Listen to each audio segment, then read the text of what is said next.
Hey,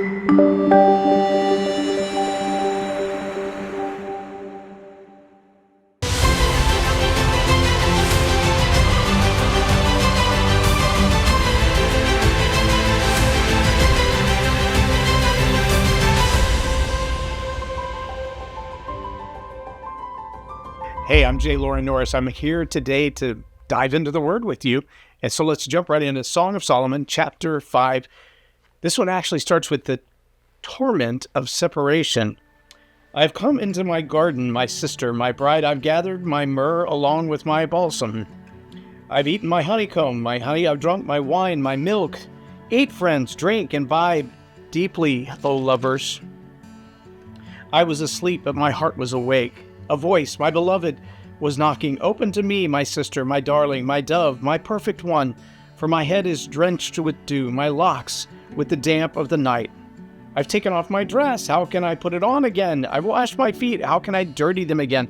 My beloved extended his hand through the open window, and my feelings were aroused for him. I arose, opened to my beloved, and my hands dripped with myrrh, and my fingers with liquid myrrh on the handles of the bolt. I opened to my beloved, but my beloved had turned and had gone away. My heart went out to him as he spoke. I searched for him, but I did not find him. I called him, but he did not answer me. The watchmen who make the rounds in the city found me. They struck me and wounded me. The guardsmen of the walls took away my shawl for me. I adjure you, O daughters of Jerusalem, if you find my beloved, as to what you will tell him, for I am lovesick. What kind of beloved is your beloved, O most beautiful among women? What kind of beloved is your beloved, that thus you adjure us? Admiration by the bride. My beloved is dazzling and ruddy, outstanding among 10,000. His head is like gold, pure gold. His locks are like clusters of dates, and black as a raven. His eyes are like doves beside streams of water, bathed in milk and reposed in their sitting. His cheeks are like beds of balsam, banks of sweet, scented herbs. His lips are lilies, dripping with liquid myrrh. His hands, rods of gold set with beryl. His abdomen, carved ivory and laid with sapphires. His legs are pillars of alabaster set on pedestals of pure gold. His appearance is like Lebanon, choice as the cedars. His mouth is full of sweetness, and he is wholly desirable. This, my beloved, this is my friend, O daughters of Jerusalem. Mutual delight in each other, chapter 6. Where has your beloved gone, O most beautiful among women? Where has your beloved turned that we may seek him with you? My beloved has gone down to his garden, to the beds of balsam, to pasture his flock in the gardens and gather lilies. I am my beloved's, and my beloved is mine, he who pastures the flock among the lilies. You are as beautiful as Tirzah, my darling, as lovely as Jerusalem, as awesome as an army with banners. Turn your eyes away from me, for they confused me. Your hair is like a flock of goats. They have descended from Gilead. Your teeth are like a flock of ewes, which have come up from their washing, all which bear twins, and not one among them has lost her young. Your temples are like a slice of pomegranate. Behind your veil there are 60 queens and 80 concubines, and maidens without number. But my dove, my perfect one, is unique. She is her mother's only daughter. She is the pure child of one who bore her. The maidens saw her and called her blessed, the queens and the concubines also, and they praised her, saying, Who is this that grows like dawn, as beautiful as the full moon, as pure as the sun, as awesome as the army with banners? I went down to the orchard of the nut trees to see the blossoms of the valley, to see whether the vine had budded or the pomegranates had bloomed. Before I was aware, my soul set me over the chariots of the noble people. Come back, O Shulamite, come back, that we might gaze at you. Why should you gaze at the Shulamite? As at the dance of the two companies. Chapter 7. Admiration by the bridegroom. How beautiful are your feet in sandals, O prince's daughter! The curves of your hips are like jewels, the work of your hands of an artist. Your navel, is like a round goblet which never lacks mixed wine. Your belly is like a heap of wheat fenced about with lilies. Your two breasts are like two fawns, twins of a gazelle. Your neck is like the tower of ivory. Your eyes are like the pools of Heshbon by the gate of Beth Rebbim. Your nose is like the tower of Lebanon, which faces toward Damascus. Your head crowns you like Carmel, and the flowing locks of your head are like the purple threads. The king is captivated by your tresses. How beautiful and how delightful you are, my love, with all your charms. Your stature is like a palm tree, and your breasts are like its clusters. I said, I will climb the palm tree. I will take hold of its fruit stalks. Oh, that your breasts be like the clusters of the vine, and the fragrance of your breath like apples, your mouth like the best wine. It goes down smoothly for my beloved, flowing gently through the lips of those who fall asleep. The union of love. I am my beloved's, and his desire is for me. Come, beloved, let us go out into the country. Let us spend the night in the villages. Let us rise early and go to the vineyards. Let us see whether the vine has budded and its blossoms have opened, whether the pomegranates have bloomed. There I will give you my love. The mandrakes have given forth fragrance, and over our doors are choice fruits, both new and old, which I have saved up for you, my beloved. Chapter 8. The lovers speak. Oh, that you were like a brother to me, who nursed at my mother's breast. If I found you outdoors, I would kiss you. No one would despise me either.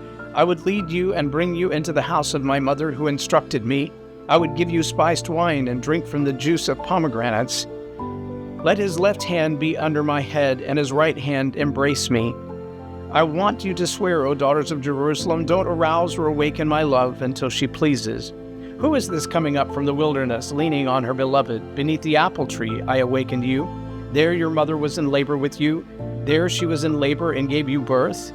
Put me like a seal over your heart, like a seal on your arm. For love is as strong as death, jealousy as severe as Sheol. Its flashes are flashes of fire, the very flame of the Lord.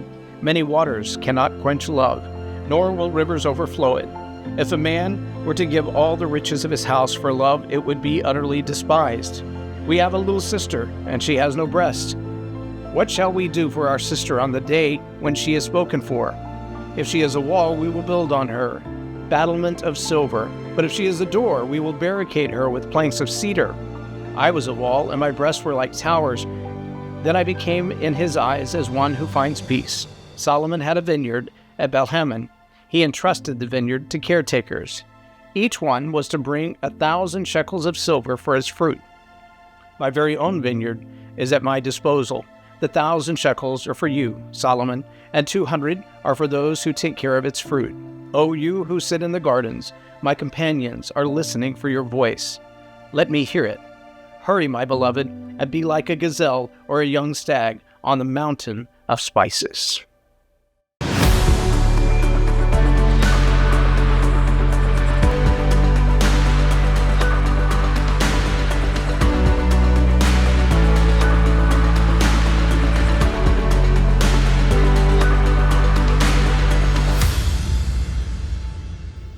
Welcome to Fear into Faith. My name is Summer Day, and I get to be in the studio today with Mr. J Loren Norris. Thank you for having me, Summer.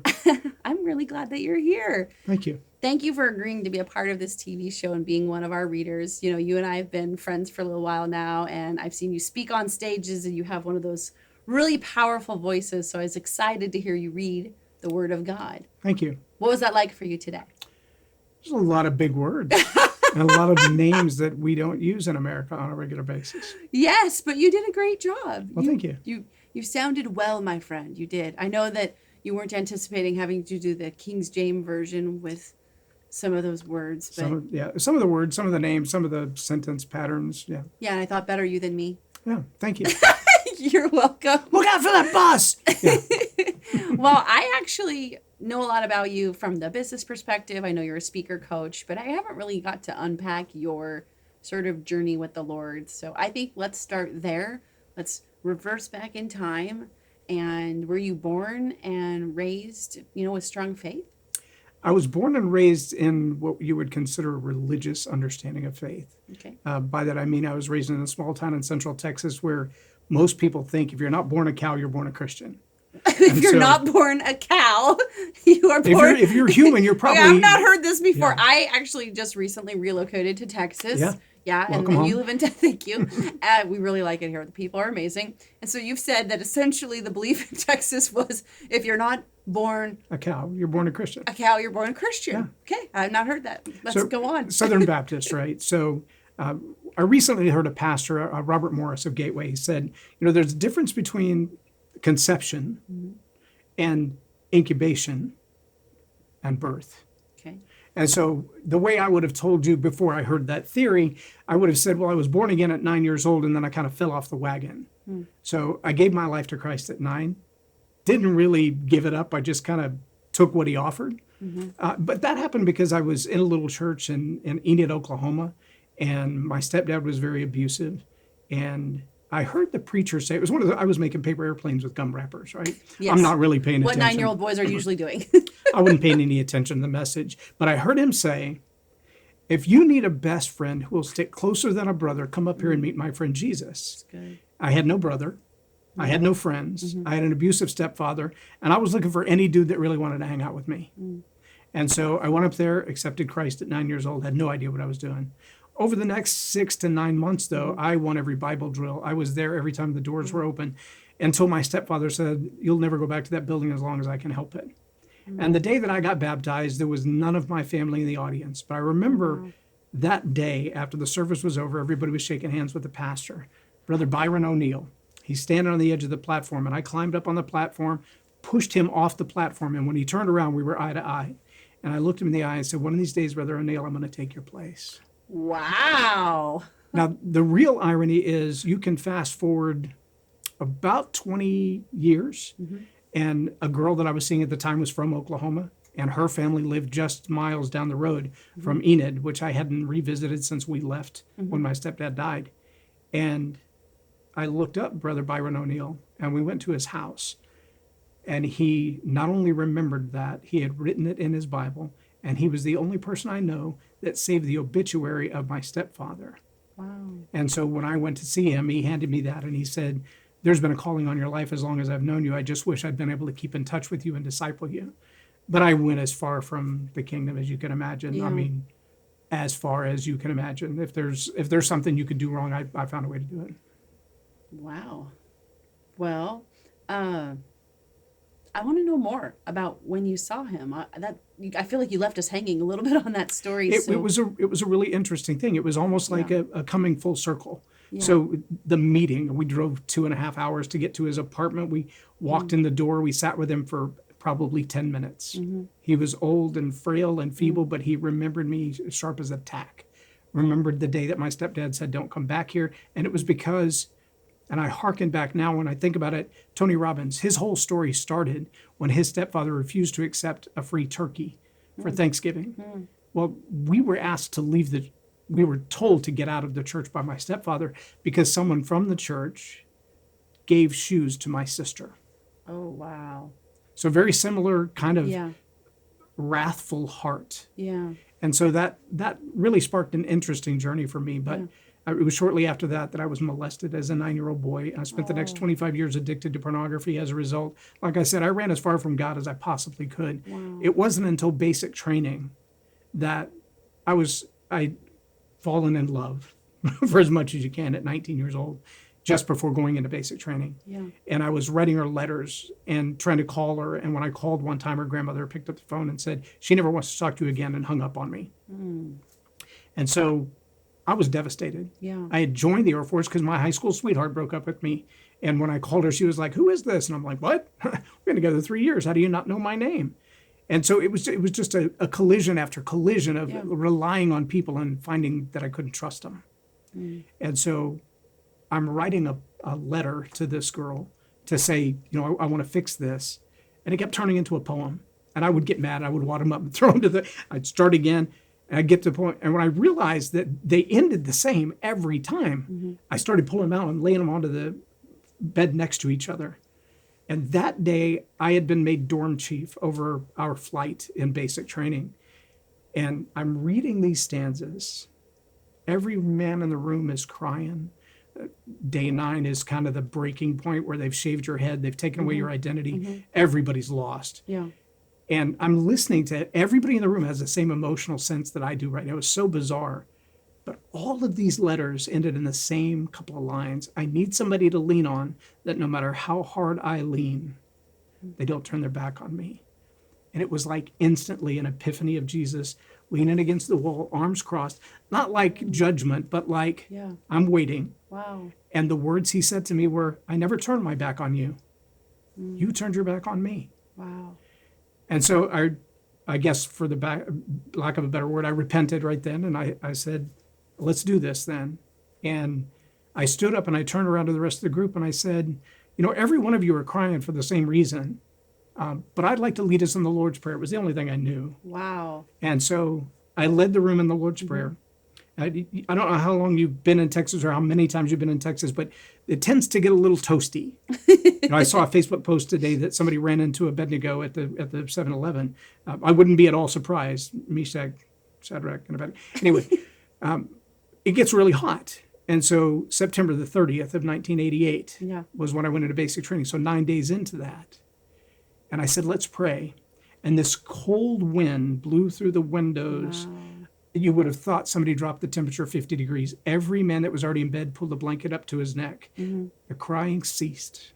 And after we said the Lord's Prayer, our flight did that every night until we graduated. Oh my gosh. And we became an honor flight. And it was as different as daylight and dark from the first 8 days of our basic training. Wow. And do you still keep in contact with any of those men? None of them. None of them. Not one. But I guarantee you there was a seed planted. I'm praying one of them watches this interview and is like, Mr. J Loren, I need to get you on the phone.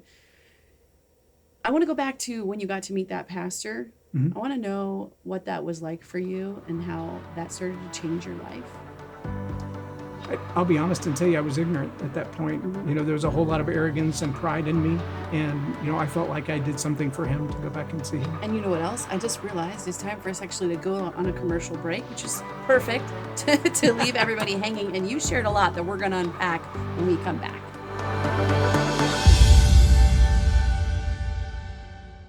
Kinky, curly, wavy, straight, no matter what texture of hair you have, your hair is uniquely you and can shine in its natural beauty. And you don't have to use harsh chemicals that hurt your hair to do it. Hair Rules has exactly what you need. Our non-toxic, nourishing blend of ingredients help you work with your unique hair texture and not against it. You've got beautiful and unique hair. It's time to start showing it. Visit ilovemytexture.com and treat your hair the way it deserves. Your choice, your hair, your rules. ilovemytexture.com. So we're back with J Loren Norris, and we're going to hear more of his testimony, kind of how he fell away from the Lord for a while, and then you're back now and on fire for Jesus, you might say. I was asking you about that moment where you went back to the pastor's house, and you said actually you were kind of ignorant of how powerful the moment was. I look back on it now, and I have a better understanding. Yeah. Let me give you a contrast for an example. So I was 2 years into my Air Force career at the time. I had gotten to my first base, gone through all the journey there, and at my first base fell in love, right? Because that's what we all do. So I fell in love with this girl, and we had a wild, crazy relationship, and we had agreed that we were going to get married so she could go to overseas with me when I got the assignment to go overseas. And her dad said, just wait, and if you'll hold off, I'll pay for everything. Of course, I wasn't smart enough to know the bride's father's supposed to pay for everything anyway. So I was like, yes, he's going to pay for everything. I thought it was a big lottery win or something. But the contrast, I went home on leave and I'm walking into the grocery store. It's the biggest thing in our town, about 5,000, most of those cows. And so in this little town, as I'm walking to the grocery store, my aunt works there and mom wasn't at home and mom wasn't at the school. There's only one other place to be in town. That's the grocery store, talking to her sister. Okay. And so I pull up in front, I get the front parking space, I park my Firebird there, I step out in my dress blue uniform with my badge on my chest and feeling really powerful and important in this tiny little town. And I walk through the door, I find her, she's checking out. So I'm just waiting at the end of the register. And this kid comes running from all the way across the room. He's probably 14 or 15 years old.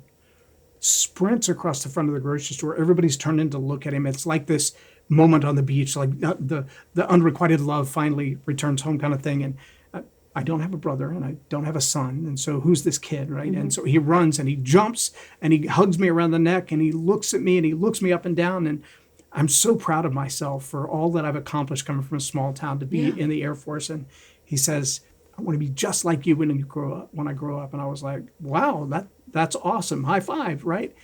And I'm thinking back to the contrast of that moment with the preacher in his little apartment and him in his wheelchair and frail. And if there's a legacy that I can pass on, right? How awesome would that be? Yeah. And he says, do you remember me? And I said, I'm sorry, I have to be honest and say I don't. He said, do you remember when you were 15 and you had that 19-year-old girlfriend? I said, oh, the one that was married. He said, yeah, her. I was one of the two brothers y'all used to pick up after school every day when you were hanging out with her. I want to be just like you when I grow up. And I was crushed because I realized that what he envied was the worst part of me. What he wanted to emulate was not the better part of me, it was the worst part of me. Wow. And if I could go back now and meet him again and meet the pastor again, I'd be like, there's such a drastic difference. Yeah. In both cases, I felt like I really added value to their life in my young, arrogant pride. Yeah. And I look back now and I think, how many other lives did I have a chance to cross paths with to extol them, to benefit them, to genuinely add value to their life? Just today, while we were waiting to come on set, I was sending a Facebook message to a young man he posted pictures of his son and his daughter and their academic accomplishments. And I just messaged him and said, how's your dad? His dad had a stomach surgery on June 19th. But he's a pastor retired from the Congo that I've known for about 5 years now. And we've had a great relationship, but I haven't heard from him since June. And I was really concerned about him. And he said, well, they put him in the ER at 3:00 this morning with an obstruction. And I thought, that's one of those guys who has spoken into my life. One of those guys that we sit at Waffle House and he just listens to me. And he looks at me, he's like, I feel like I should be taking notes. I'm like, Dr. Kasanga, you were the professor of theology at Princeton and Harvard. What in the world would I say that you would be taking notes on? But see, I want to be that kind of guy that adds value to people, that encourages them and builds them up later on. And I'm only now in my old age learning to do that. I've only known you for a while now, and that's my impression of you is you are such an edifier, an encourager. You're an incredible connector. You have personally connected me to many people that are participating in this TV show. You're so great at that. So I think you might have a little more influence over people than you know so far. I would describe you exactly that way if somebody had asked me.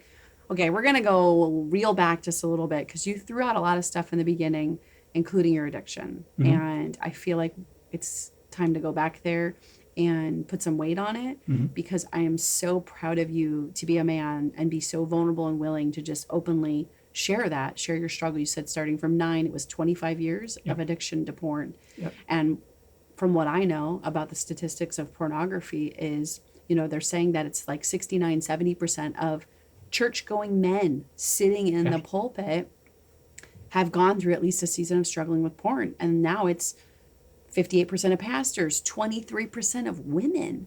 So it's an issue that no one's talking about. And so I'm proud of you for boldly speaking up on that, and would love to hear you share a little bit more about that. I heard an interview after Ravi Zacharias passed between two men, one of whom said, Ravi was one of my best friends. We spent a lot of time together. And he made the comment, I wish I'd known that he struggled where he did. I have to juxtapose that to a time that I sat down with a pastor to tell him about the ministry that my wife and I do. I had 21 partners before my wife, but since my wife, 0. Since the day that we held hands until today, there has been no one besides my wife. September will be 29 years. Well, I've met her. She's pretty fabulous. She is, absolutely. Our marriage wouldn't have lasted if it hadn't been for the grace that God placed in her. Overwhelming sense of grace. The mercy that she has is, I haven't met anybody else like that. But I remember when I was talking to a pastor about us possibly bringing our Transforming Grace material to his church. And I said, I help men who are struggling with pornography. And he said, I've been in ministry 32 years. I don't know anybody in my church that struggles with pornography. Oh. Now, I didn't say it out loud, but in my heart, I thought, that's like saying I live in LA and I've never seen a car. You're either blind or you're lying. And so I just kind of let it go. And I went on from the meeting. And about a week later, he calls me and he says, okay, since you mentioned that, 7 different men have come to me and said, I struggle with this. And I realized I am not equipped to help them. Wow. So please help. Wow. And so we did. And for the next 10 weeks, my wife and I went. She met with the women, I met with the men, and we walked through her book, The 5 Battle Positions of a Happy Wife, and my book, The 5 Battle Strategies of a Victorious Warrior. So and good. it really just starts with, how do you even identify that what you're doing is sin? Wow. And I think that's where most people miss. They can look at it and go, okay, well, it's probably not a good idea, or it cost me a lot of money, or it has, strained my relationships. It maybe has modified my personality some. Yeah. But they'll never say it's sin. And until you confess that it's sin, repentance isn't an option. Yeah. Once you've confessed that it's sin and repented of it, then the blood takes over and you can find freedom. Yeah. And so I juxtapose those two, and I think the old kindergarten phrase is right. It takes one to know one, and I was one. Yeah. And so I know one when I see one. Yeah. And so for a best friend to someone to say their life was wrecked, not in their life, nobody knew while they were alive, but the reputation of all this phenomenal theological, philosophical success is now tainted and in question over some accusations that should never have been. And for a pastor to say, I know nothing about this. Yeah. Both of those are a challenge, because it just means you haven't surrounded yourself with people who can go, you're not doing that right. This is heavy stuff. We're going to pause really quick. We are going to go on a break, and I promise you we're going to come back and get right into this when we get back. That's amazing. Cornbread, cobbler, ribs, pulled pork. Nothing says home like amazing barbecue. At Ken's Hardwood Barbecue, we have the best fresh, savory meats, sides, and desserts, perfected from 4 generations of family recipes. Voted Southern Arizona's best barbecue. Ken's Hardwood Barbecue is the perfect place for lunch, dinner, takeout, or your catered event. Come down and taste us today, or visit kenshardwoodbarbecue.com and place your order. Your mouth will thank you. Visit Ken's Hardwood Barbecue now. Are you traveling long-term internationally? Moving to another country? How's your furry family member going to get there? You won't be able to just buy them a plane ticket. There's a whole series of processes and red tape that no one wants to sift through. You need a partner. You need Doggone Taxi. We take the confusion and headache out of moving your pet to your new country. We take care of the shipping, the fees, the health permits, and anything else that your destination country requires. Visit doggonetaxi.com and get your free move quote today. That's doggonetaxi.com.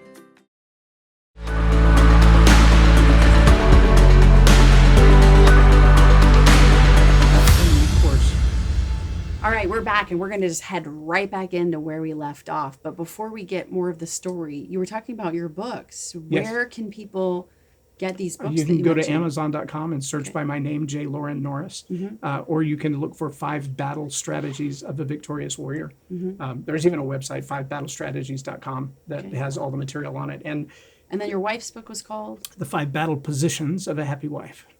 Wow, this is awesome. I am so grateful that you broached this subject, because I know that there are people watching right now. There are men watching right now. There are women watching right now that are struggling and have never told anybody, because it is that taboo thing that no one's talking about.